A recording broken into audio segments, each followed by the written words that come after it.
You are listening to Middle East Monitor Conversations, bringing you lively discussions with prominent voices from the region and beyond, as we delve deeper into issues shaping the Middle East and North Africa, from politics, the culture, and the arts.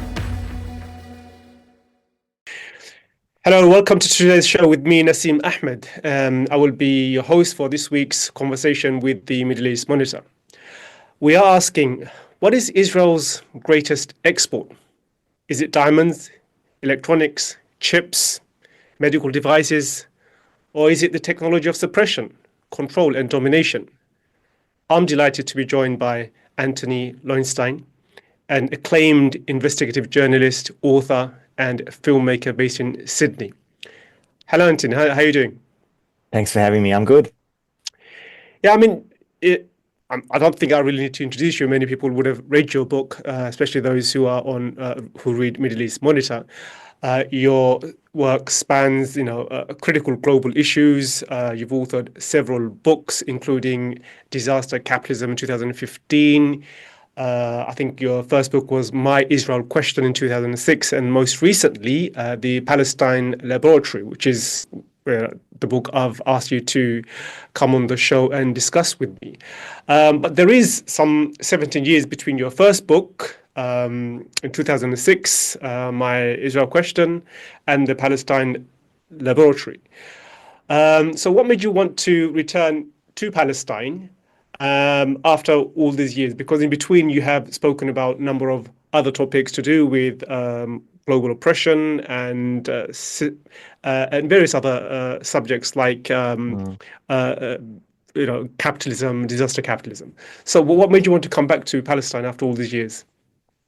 I think in some ways I never left the issue. That's the short answer. I've been working as a journalist for over 20 years. When you said that list, it makes me sound like a very old person, but I'm just going to take that on board as it is. Look, I always see my work as writing about, challenging and questioning power, whatever that may look like. Obviously, Israel, Palestine, that would be Israel. It's forms of repression, which we'll get to.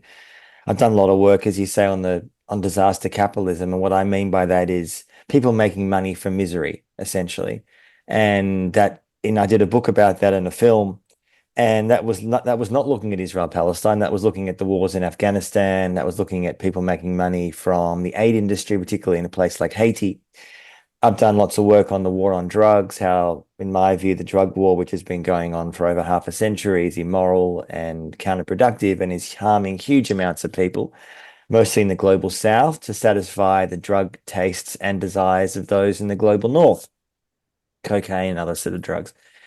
And I was living in Palestine between 2016 and 2020, although I've been visiting and reporting from Israel, Palestine for 20 years.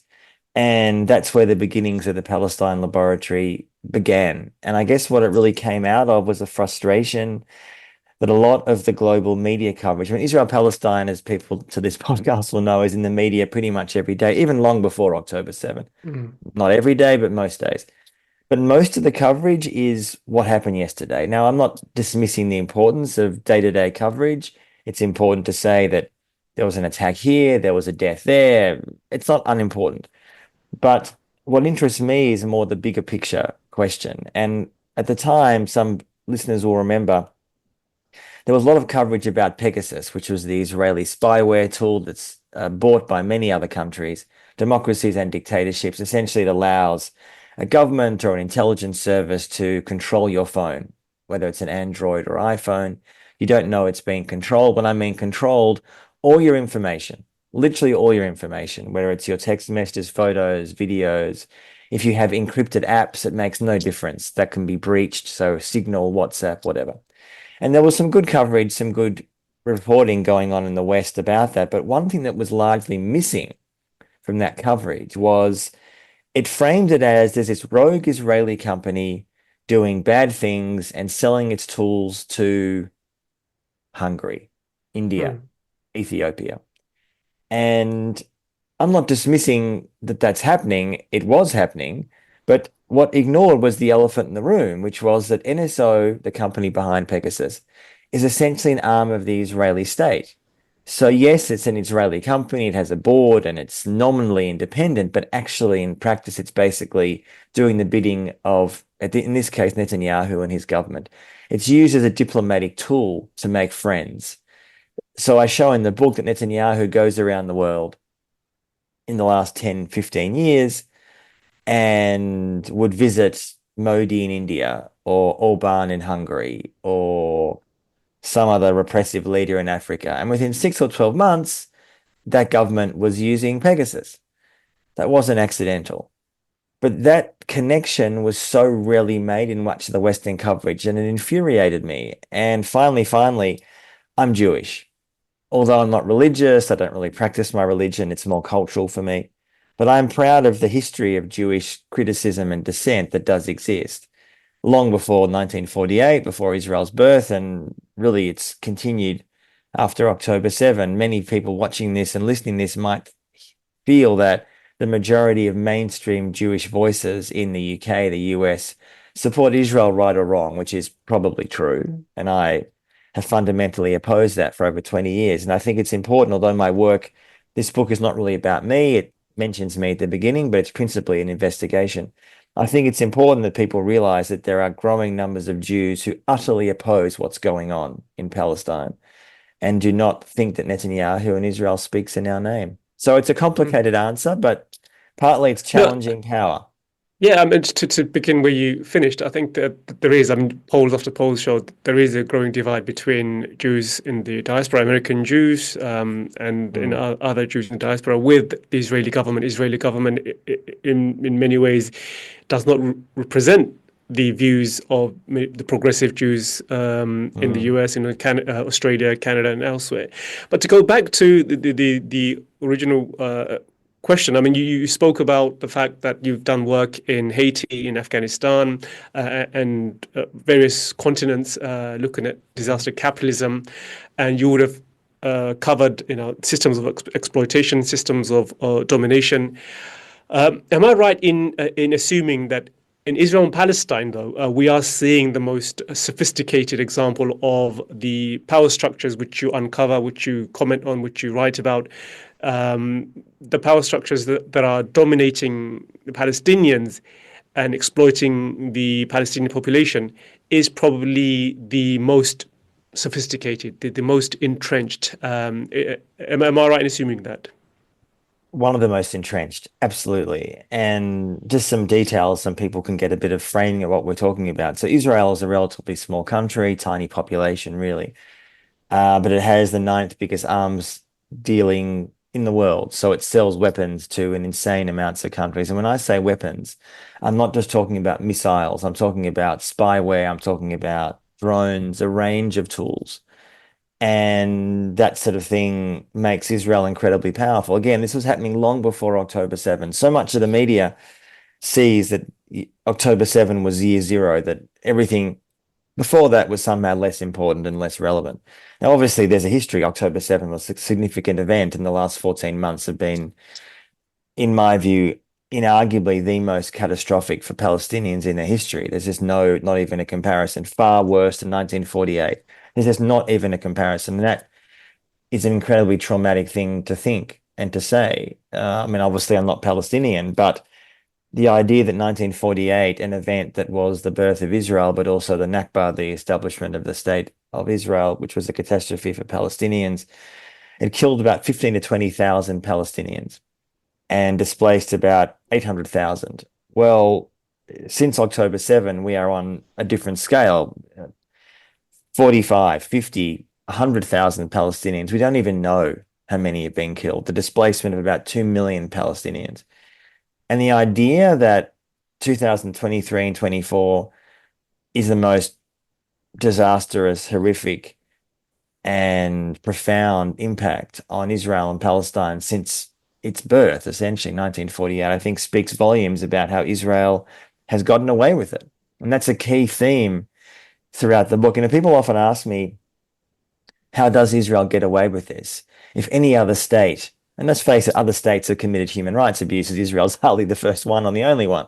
Many states have. The US has, the UK has, Rwanda has. I mean, the list goes on and on and on. Israel's not unique in committing abuses. But the difference is, as a self-described Western state such as Israel has gotten away with it. And when I say gotten away with it, I mean being able to kill, mass slaughter, surveil, monitor, displace huge amounts of Palestinians with no real international backlash. Now, I'm not dismissing the protests that existed at universities in the US, UK, in my country, Australia, but I'm saying politically, who is stopping Israel? The US? Hardly. Biden, Trump will not.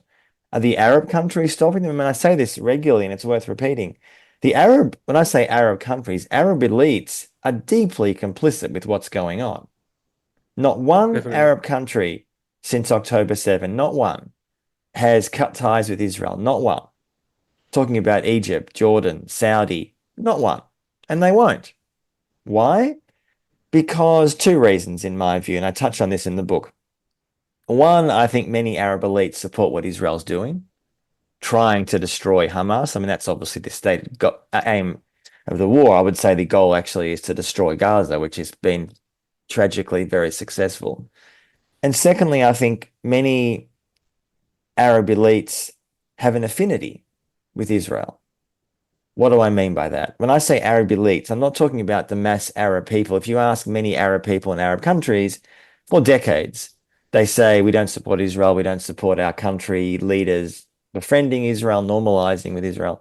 Whether that's Jordan, Egypt, that could be even Saudi Arabia, a country where it's very possible, I think, during the forthcoming Trump era, that there will be an attempt at so-called normalization between Saudi and Israel and the US.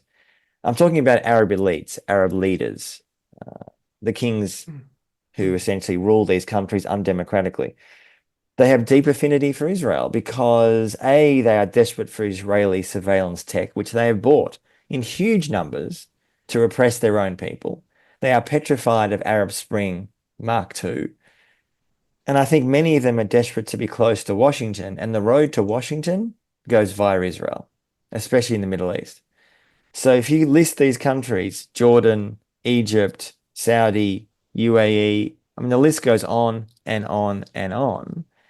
They express displeasure with Israel. They express outrage. They are concerned about Palestinian deaths.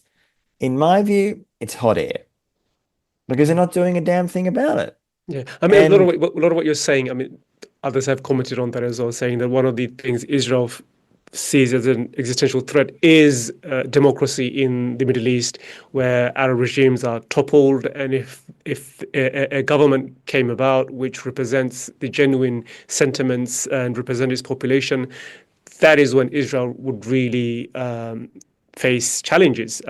So what you're saying chimes with what many are saying. I'd say, so I was just going to say, and that's absolutely true, but a key factor which often is ignored there is the arms industry plays into that deeply.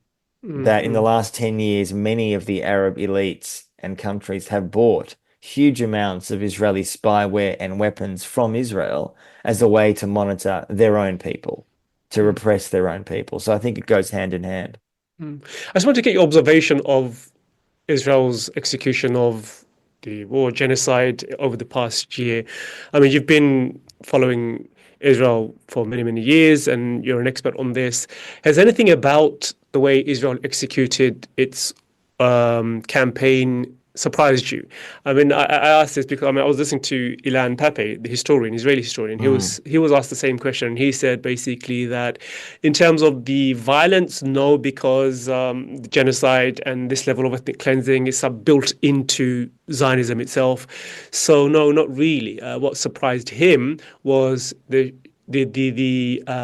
complicity of the West and their refusal to condemn and hold Israel to account. That's what surprised him. So is there anything that surprised you over the past year? I think one aspect that has really surprised me, although maybe not shocked me, is the absolutely huge amount of Israeli soldiers posting their crimes online. It's so brazen. Now, for listeners who aren't aware of what I'm talking about, although I'm sure many are, there has been, I mean, who knows how many hundreds, thousands of Israeli soldiers in Gaza, in Lebanon, posting on Instagram, TikTok, whatever platform, torturing Palestinians, holding Palestinians illegally, blowing up homes in Gaza. I mean, just a litany of crimes. And you only do that if you feel complete impunity. It's the only reason you do that. The Israeli military claims that they're disturbed by this. I mean, it's so out of control that clearly they either don't care or don't have any power to change it or stop it. That something is, I mean, it's so, as I said, can you imagine if Russian troops were doing that in Ukraine? I mean, frankly, if the US, if social media was available in 2003, I don't doubt for a second that you'd have huge amounts of American and British and Australian troops posting their crimes in Iraq. I don't doubt that for a second, or Afghanistan in 2001 for that matter. That level of violence has shocked me, and it's actually taking on quite an interesting trajectory because in the last month, one Israeli soldier in Cyprus and one Israeli soldier in Sri Lanka were being pursued legally by Palestinian human rights organizations for their alleged crimes. They'd posted their crimes in Gaza online. It had been discovered that those individuals were on holiday in Cyprus and a different person in Sri Lanka. And there was an attempt to essentially arrest them and convince Sri Lanka and Cyprus to charge these people for alleged war crimes. Israel got wind of this. Israel told the soldier to leave. They no doubt convinced or strong-armed the country to let them go. And these people have come back to Israel. This is going to happen over and over and over again in many, many countries. And at some point, Netanyahu's not going to Poland. Netanyahu's not going to Poland because he fears potential arrest. Now, people often say to me, none of this is stopping the violence. And that's true. But what is happening is that the freedom of movement of Israelis, senior soldiers, Netanyahu himself, is shrinking. Now, could this change under Trump? It is conceivable that countries that are willing to potentially arrest Netanyahu are strong-armed by America to not do so, are threatened. It is possible. I mean, it's hard to imagine how this plays out. So if you ask me what has surprised me particularly, I mean, yes, as Ilan Pape rightly says, we've seen the violence before, but never on this scale. I mean, the scale is unprecedented. This is not like 1948. I'm sorry, it's not. It is on a much bigger scale. And I think it goes to the heart of what I've been saying for a long time is there is a Western obsession with Netanyahu. The problem in Israel is not Netanyahu. This is not a defense of him. He's an alleged war criminal. I'm not defending Netanyahu. But the problem is not him. The problem is the society itself. The problem is both the public and the political elite. Netanyahu could fall as prime minister tomorrow. Every likely successor is no different. They express that genocidal views and positions, and it's backed by an Israeli Jewish public. Now, again, there are dissidents, there are critics, there are opponents, but they're very, very small. And what I say, as I have said for a long time, Israeli society itself has been radicalized. You could argue since 1948, but I would say especially this century, where not just dehumanization of Palestinians is normalized, it's accepted, it's supported. I mean, you know that because even since October 7 and the shock that many Israelis felt after that attack, in the last 14 months, you do not see Palestinians.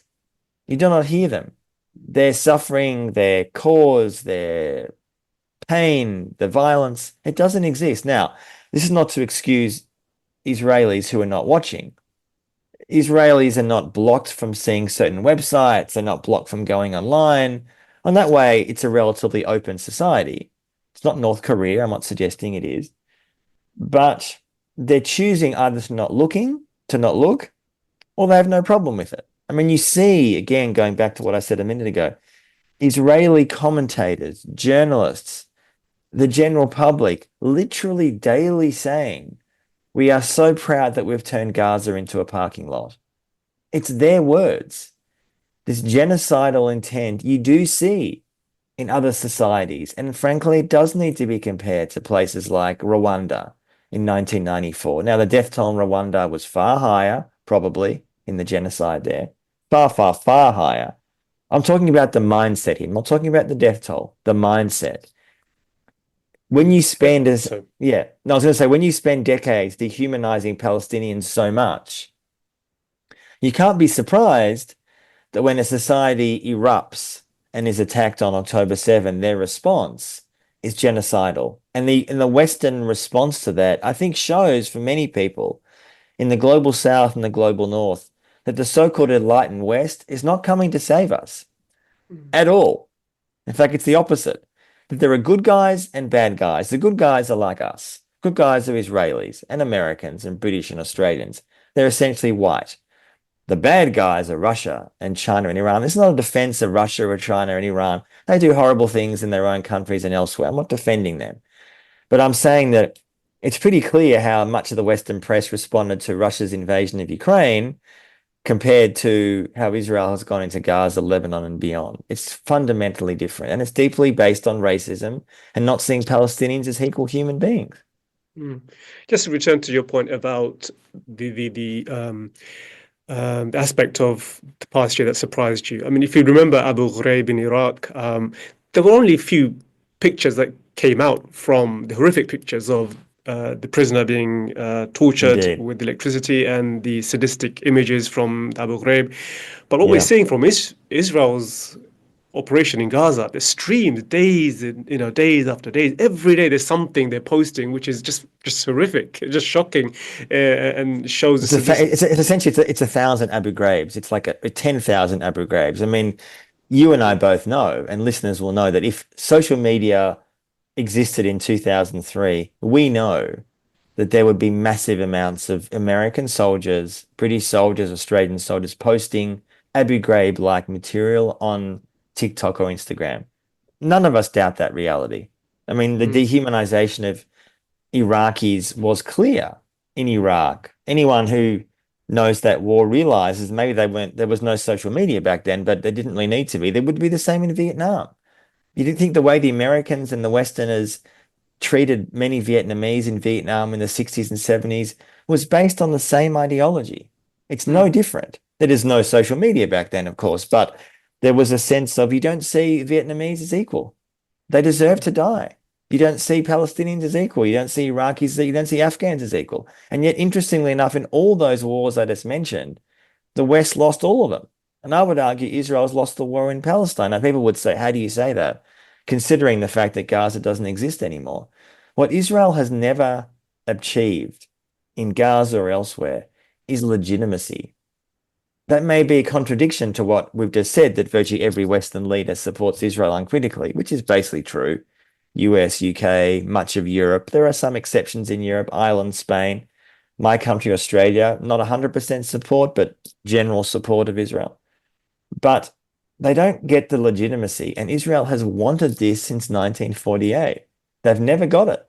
Yes, in certain sectors they get it. They increasingly get it in the global right, global far right, evangelicals, Donald Trump. I'm not saying they don't get it anywhere, but in the general public, Israel and Israelis know they are not getting legitimacy. And does anyone honestly think that the last 14 months has made that better or worse? Far worse. Everyone is seeing on their phones mass destruction, mass slaughter, and genocide in the name of both Israel and Jews. So that legitimacy Israel does not have and will not have. And I think polls show this. I mean, Netanyahu definitely is losing support amongst Jews across the world, and there is a growing awareness that Zionism, with what Israel's done over the past year, there's no way Israel can recover from this. It has become a pariah state, so we'll see where that goes. But I wanted to now just pick up on some of the points you made in your book, and we touched on already, which is the fact that despite what we've seen over the past year, the US, UK, and European countries still provide ironclad support for Israel. They are arming Israel to carry out the genocide that we've been witnessing. How has Israel made itself the indispensable state? Israel, in your book, you show how it provides arms and ammunition and technology to oppressive regimes from Burma to in Rwanda to various other countries. Why has Israel? How has it made itself such an indispensable state to the UK and the US and others to such a degree that they still have ironclad support despite the horrors we've seen over the past year? one of the things I talk about in the book is that the Israeli arms industry, defense sector, is almost the ultimate insurance policy. And what I mean by that is this was existing long before October 7. One of the reasons I wrote the book was that a lot of people know the US involvement and backing of dictatorships and autocracies since World War II. That's history is relatively known from Latin and South America to Africa to the Middle East, of course. Asia, what is less known, much less known, in fact, is Israel has been often doing exactly the same thing, often hand in hand with the US. And I think a lot of people have been shocked by that history. On one level, it's quite hidden. I'm not saying in a conspiratorial sense, but it's not that discussed. And over decades and decades, it started since 1948, but it accelerated after 1967 when Israel obviously took control, particularly the West Bank and Gaza and East Jerusalem. They've been selling insane amounts of weapons to about 130, 140 countries in that period. And I think that has given Israel, with many, many nations, an insurance policy that if there is ever, for example, a real global shift in public opinion against Israel, and in some sectors that's happening already, Israel has given so many countries so many weapons that their presumption is that those nations will be thankful and reliant when the time comes to back them at, say, international forums. Now, it doesn't always work as neatly as that, but as I show in the book, often it has. Israel sells weapons to country X and their votes in the UN shift. I mentioned before when Israel often was selling spyware, Pegasus, amongst others, to countries in the last 10, 15 years. The votes of those countries at the UN on key votes did shift. They did. Now, I think it's important to say that since October 7, the two biggest arms providers to Israel is the US, of course, and Germany. Now, if that weapon flow stopped tomorrow, the war would continue, but it would shift. And one thing that I have written about and noticed and reported on, some in the book, but in other ways since, is that the Israeli arms industry, in fact, is thriving because of the last 14 months. Israel is live testing weapons in Gaza as we speak. They are testing killer drones, other forms of weapons. They are already trying to sell those at global arms fairs. I've seen them selling them, trying to sell them. Now, it's obviously unclear yet if they have sold them. But I'm moderately confident that when we get the figures, Israeli arms figures for 2024, which we'll get next year, the figures will probably be the highest ever. We got figures a few months ago for 2023, which was over 13 billion US dollars, the highest by far. The clients were everyone from Middle Eastern countries, Asia, Europe. And what Israel has been showing, I mean, on one hand, people have often said to me, how does October 7 help the Israeli arms industry? Wouldn't it do the opposite? The world saw the Israeli defense sector essentially collapse. You have a handful of Hamas militants breach the fence, breach a wall, come into Israel, spend some of them days within Israeli territory, kill lots of people, kidnap lots of people. Doesn't this show that the Israeli defenses don't work? On the one hand, the answer to that is obviously yes. And I document in the book, Israel spent billions of dollars trying to surround Gaza. And obviously it failed. Like literally everything failed on October 7th from the Israeli perspective. But since then, there is literally no indication that the Israeli arms sector is suffering. In fact, it's the opposite.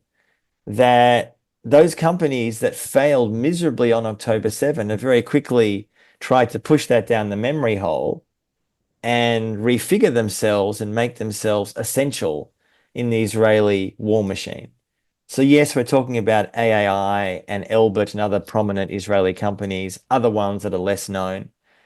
And they are selling their equipment to huge amounts of countries because countries are seeing what Israel is doing. Now, a lot of us who follow this are often saying, look at what a country does, not what it says.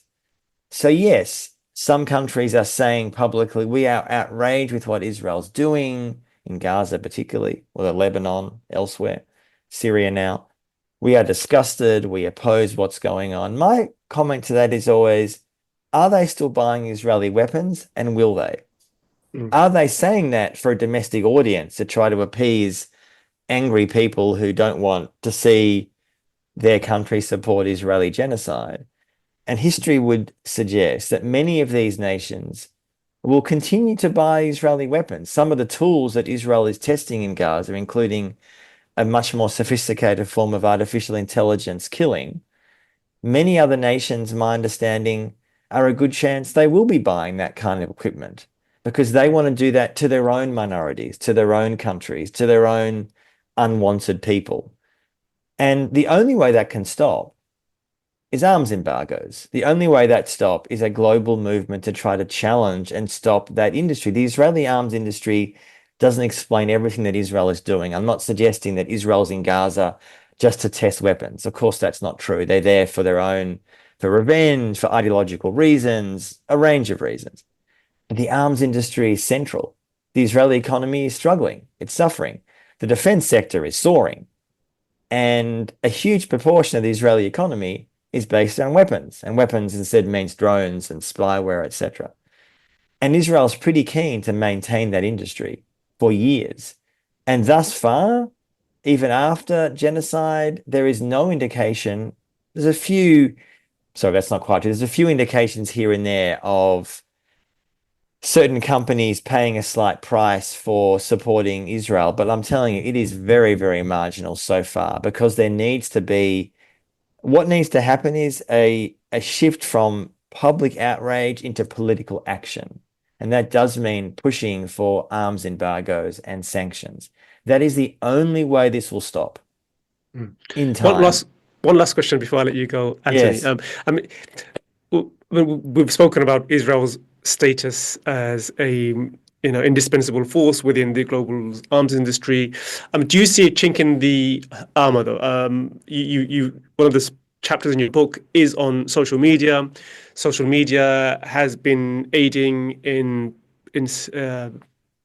purveying the Israeli narrative and defending that. But also, social media is a subversive tool. And it can be Yes. used against the established narrative, and we are seeing that. Many of the people who are now globally supportive of Palestine is because of the alternative media sources. So, do you see a chink in the armor? Do you see a way where now Israel's domination and place within the system of domination can be undermined, and is there a chink in the armor? I mean, I want to end on a point of hope, if there is hope, before I let you Yes. go. I mean, the short answer is I do. And the move since October 7 in the US to ban TikTok, which I think is insane. Not that I'm a big supporter of TikTok. I have problems with TikTok. But the reason a lot of Americans, conservatives, want to ban TikTok, it's been made very clear. They are concerned, they say it themselves, they're concerned that many young Americans are seeing what's happening in Palestine and getting angry. So therefore, rather than dealing with what is happening, we'll just ban the platform, which is absurd.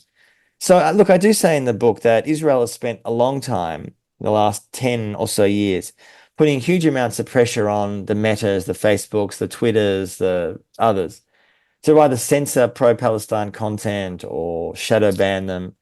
And to some extent, many of those companies have been very open to that. They don't often need pressure. They're sympathetic anyway. They have either sympathetic staff members or sympathetic bosses towards Israel. And we've seen that on steroids since October 7. However, I don't think it's actually working. That you can censor people and ban some people. I'm not minimizing any of that. I think it's outrageous and we need to challenge it. But the fact is that people are still seeing what's going on. They are still seeing on their phones every day the reality, either principally from Palestinians themselves, because there are no international journalists in Gaza. They've been banned by Israel since October 7. And therefore, we are seeing Palestinians themselves talking about their reality, not just in Gaza, obviously the West Bank as well.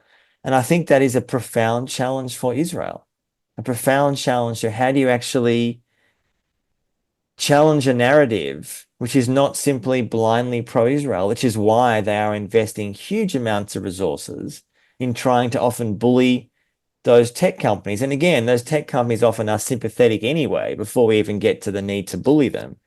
But I think there is a profound change going on, that public opinion in many Western countries, based on public opinion polls, not my opinion, is showing greater and greater support for Palestine. That was happening before October 7th, and it's continued. In the general population, in the Jewish population, particularly young Jews. And that scares Israel. Because how do you control that narrative? With difficulty. You can bully people and censor people and shadow ban them and call them an anti-Semite and whatever else is in the toolbox. But the facts and the images and the videos speak for themselves.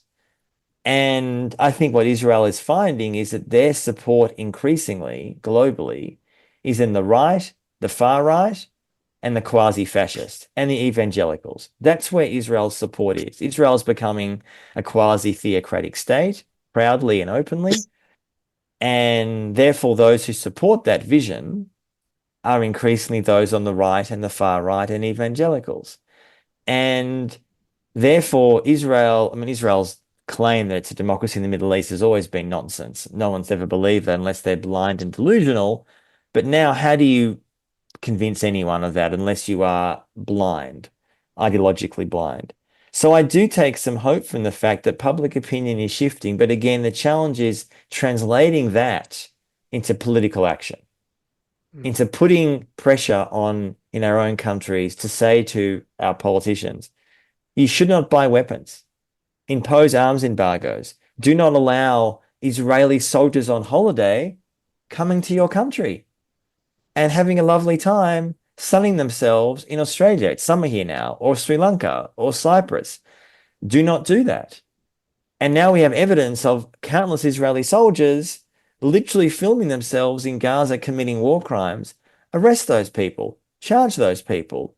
And when that starts happening, and I don't know where it's going to happen or when, at some point there will be an Israeli soldier somewhere, or general, or politician, who will be arrested and charged. I don't know where, I don't know when. That changes everything, because when impunity changes, Israeli actions will start to change. They'll be scared and outraged and accuse everyone of being anti-Semitic. It's all be nonsense. But that's what needs to happen. And in some time it will, but that requires us to put pressure on our governments to make it happen. I think we are closer to that than we've ever been before. So, I am optimistic of that. Thank you, Antony. It's been a real pleasure hosting you. And thank you for tuning in. Do read Antony's book, The Palestine Laboratory. It's also available on Audible. I actually listened to it rather than read the book. So fantastic book. Have a read. And thank you for tuning in. And thank you, Antony. See you all for another conversation with the Middle East Monitor. Bye-bye. This was Middle East Monitor Conversations, brought to you by the Middle East Monitor in London.